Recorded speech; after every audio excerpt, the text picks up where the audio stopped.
কিভাবে ডি ও এল এর নামকরণ করা হয় আজ সেটাই করব। এখানে যে কোনো স্ট্রাকচার দেওয়া থাকলে যদি OH আর H এর বেসিসে নামকরণটা করা হয়ে থাকে, যদি ডান দিকে OH থাকে তাহলে হবে ডি, যদি OHটা বাম দিকে হয় তাহলে হবে এল। এখানে যেমন এই স্ট্রাকচারটা দেওয়া রয়েছে, এখানে OHটা রয়েছে বাম দিকে, তাই এই স্ট্রাকচারটার নাম হচ্ছে এল। তারপরে এর নামকরণটা করা হবে, কিন্তু ডিএল যদি বলা হয় তাহলে এই স্ট্রাকচারটা হয়ে যাবে এল।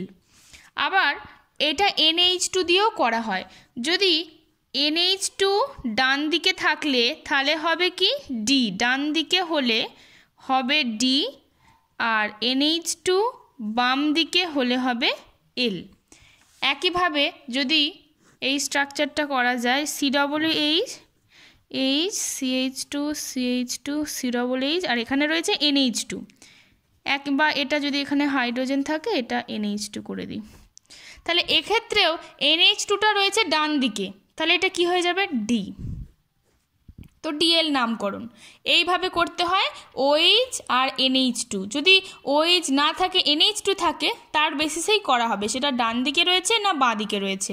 আবার যদি কোনো গ্লুকোজ বা ফ্রুক্টোজের স্ট্রাকচার দেওয়া থাকে, যদি এরকম থাকে COOH OH H OH H OH H, এখানে CH3, এখানে দেখা যাচ্ছে কি এখানে OHটা একবার রয়েছে ডান দিকে, একবার রয়েছে বাঁ দিকে, আবার একবার রয়েছে ডান দিকে। তাহলে কোনটার বেসিসে আমরা করব যে এটা ডি নাকি এল নামকরণ? সবসময় মনে রাখতে হবে এরকম যখন স্ট্রাকচার দেবে, ওপরে যেটা থাকে সেটা হচ্ছে মোস্ট অক্সিডাইজড, আর নিচে যেটা থাকে সেটা হচ্ছে লেস অক্সিডাইজড।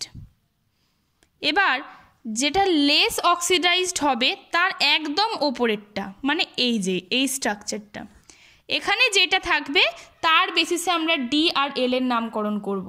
তাহলে এখানে রয়েছে কি OH আর H, এখানে OHটা রয়েছে ডান দিকে, তাহলে এটা হয়ে গেল ডি নামকরণ।